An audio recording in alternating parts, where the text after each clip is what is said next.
It's interesting, and I really wish that all my constituents, that everybody out there in Minnesota could see how the legislature works in terms of a budget.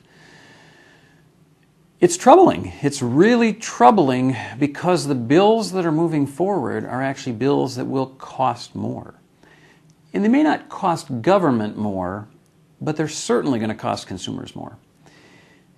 And when you need to have a vision for the state, just because we represent a certain district in the state doesn't mean we shouldn't have a vision. And I argue that we should have a vision for the state first, for our region first, and maybe our cities that we represent last, because we all have to play together and move ahead as a system. So when we're dealing with the budget and we're starting to deal with things, especially with energy issues, clean cars, that's moving rapidly, some new things under energy efficiency, and arguably some of these programs are good and we should move forward with them. A lot of the green jobs issues.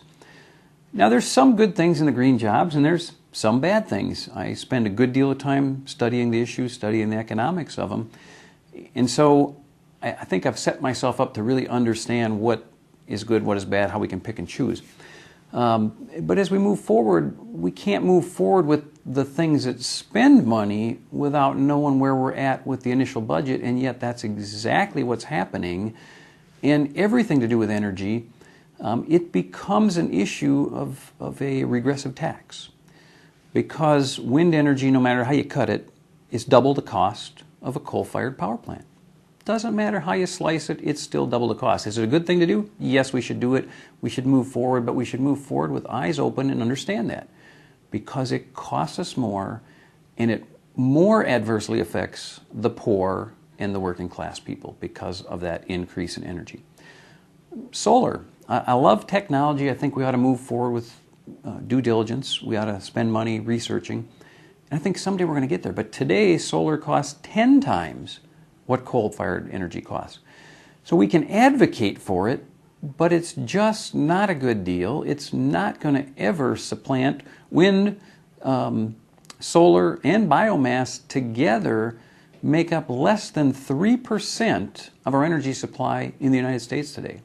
If you just took wind and solar, that's less than 1/2%. It doesn't matter how fast we move forward. When some of the environmental zealots, I'll say, because it's good to protect the environment. I'm an environmentalist in terms of protecting the environment. But the zealots are shutting down power lines, power feeds, or even shutting down the lines that feed the wind power, which is going to cost everybody money, and it costs jobs, and it costs businesses out of Minnesota. So in a time of economic downturn, you got to move very carefully with these things. And if you're going to try to supplant power with wind and solar and biomass even, you have to have transmission lines. And yet the zealots are shutting down the transmission lines. So we're not even getting there. We have areas of wind generation being built that have no way to get the energy to market.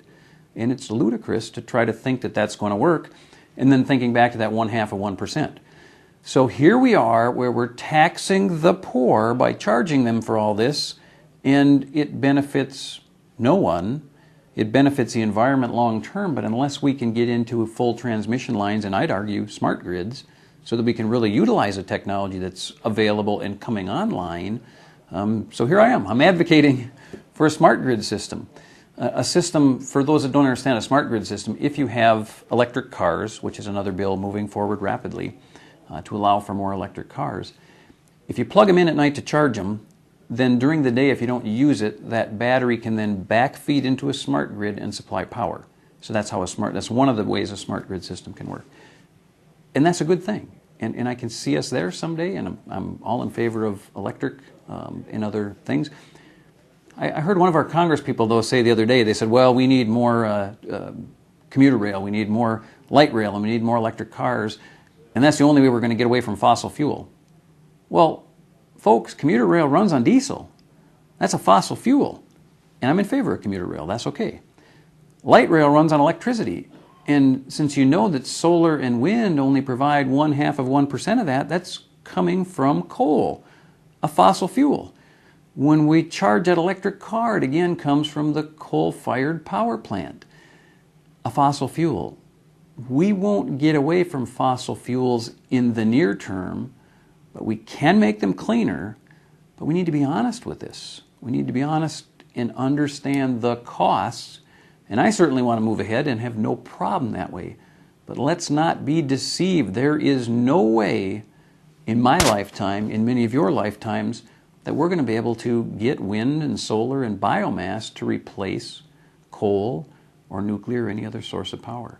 And so it becomes a tax on the poor, a tax on the working class, in order to try to supplant these in a time when we can't afford it.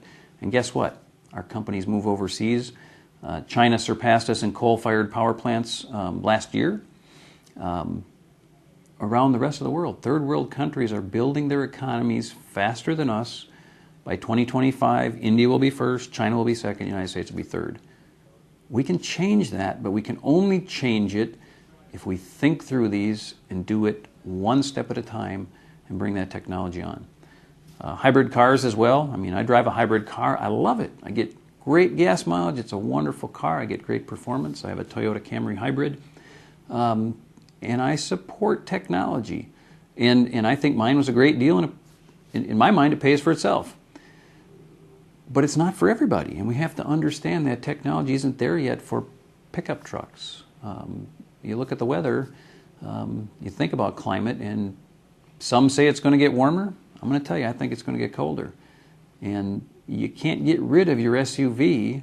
My Camry's not a good car to get through the ice and the snow, even that we've had this winter.